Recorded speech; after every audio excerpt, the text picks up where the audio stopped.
Hi friends, జ్యోతిష్య శాస్త్రంలో గ్రహణాలను అశుభంగా భావిస్తారు. గ్రహణం పట్టే సమయంలో కొంత ప్రతికూల శక్తి విడుదలై అది ప్రజలపై ప్రతికూల ప్రభావం చూపుతుందని ప్రజలు నమ్ముతారు. ఈ ఏడాది మొదటి చంద్రగ్రహణం మార్చి 25న సంభవిస్తుంది. ఈ సమయంలో గర్భిణీ స్త్రీలు చాలా జాగ్రత్తగా ఉండాలి. గర్భిణీలు బయటకు వెళ్లవద్దని సూచించారు. చంద్రగ్రహణం ఆరోగ్యం పైన, పుట్టబోయే వారిపైన ప్రతికూల ప్రభావాన్ని చూపుతుందని జ్యోతిష్య నిపుణులు చెబుతున్నారు.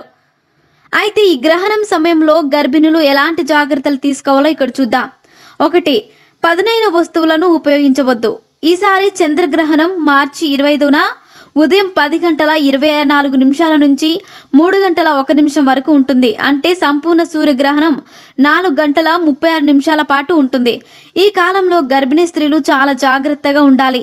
పదునైన వస్తువులను అస్సలు ఉపయోగించకండి. ఈ సమయంలో కత్తెర, సూదులు, కత్తులు ఉపయోగించడం పిల్లలపై ప్రతికూల ప్రభావం చూపుతుందట. 2. నిద్ర. చంద్రగ్రహణం సమయంలో గర్భిణీలు నిద్రపోకూడదని జ్యోతిష్య నిపుణులు అంటున్నారు.